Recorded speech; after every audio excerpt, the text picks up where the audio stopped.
Well, in the garage with me today is Mike Phillips from AutoGeek.net. Mike, Dennis. I always love having you here because I always learn something. You always show me how to do things, and I got a feeling we're going to do that again. Well, I'm a big fan of machine polishing paint, and I brought two really cool tools to share with you today. All right, what you got? This is the Flex 3401. Now, this is German engineered power tools, the best. And what makes this unique is this is what's called a Flex 3401 forced rotation dual action polisher. And what I want you to do is I want you to grab the back of this, put your hand here, and rotate that pad.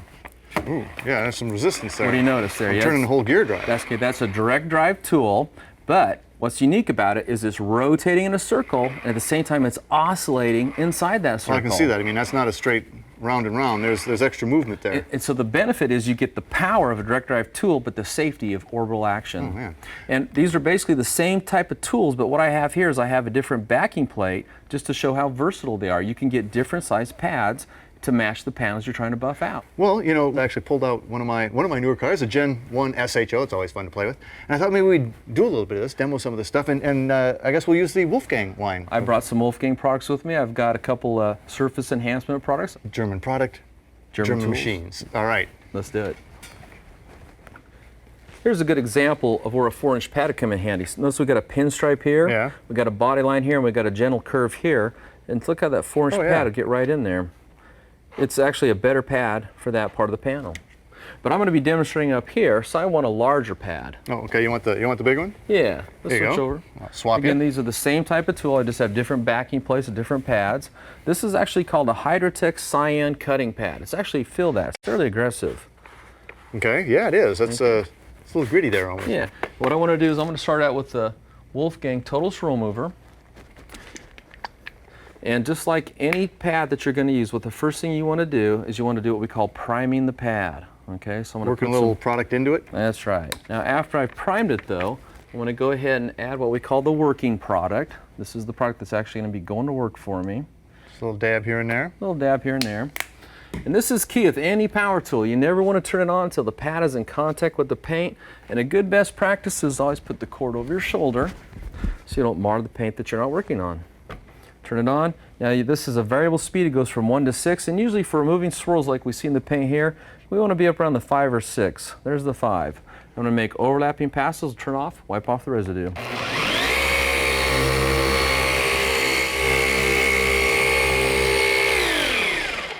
think you can see it's really easy to operate this tool.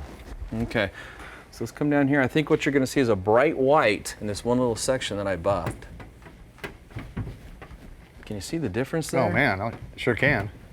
Okay, so not only was the paint probably oxidized and swirled, but as it's exposed to the outdoors, dirt in the air impregnates into the paint, and it gives it a stained look that you can't really tell. Well, you can now. I mean, it's darker everywhere that you didn't hit. That's right.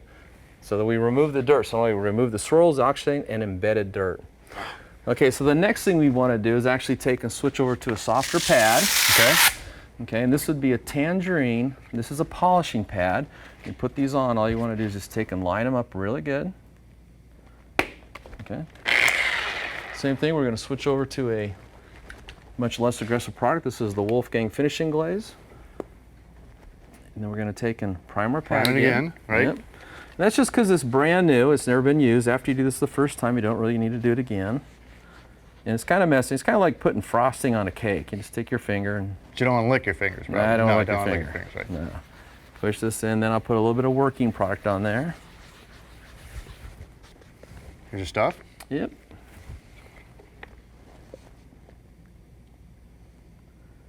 Trying to put a dime-sized amount on there. Again, cord over shoulder. Then don't turn it on so it's in contact with the bank.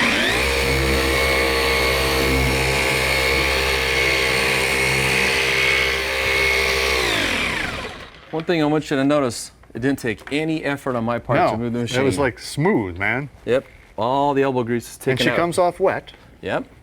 You don't need to let a polish dry, actually. It's only the waxes you normally would let dry. So you want to take it off while it's wet, and it's actually the wetness of the product that acts as a lubricant. Now, what I want you to do is I want you to run your hand and feel between the areas that I polished and I haven't polished. Ooh. I mean, it's actually, yeah, I mean, it's feels like glass. Oh, it does. It? It's like silk. Okay, so we remove the oxidation, the staining, the swirls. We polish to a high gloss. Now we're ready to put a coat of wax on there. And then It'd be like a new car. Be like a brand new car. Well, hey, if you want to learn anything more about this ultra cool Flex, what, 3401? 3401. Forced rotation, dual action, polisher, or any of the other great tools you can get from autogeek.net, or frankly, any other great products, log on to myclassiccar.com. You know what I like best about this though? It looked really easy. AutoGeek.net. We are car care.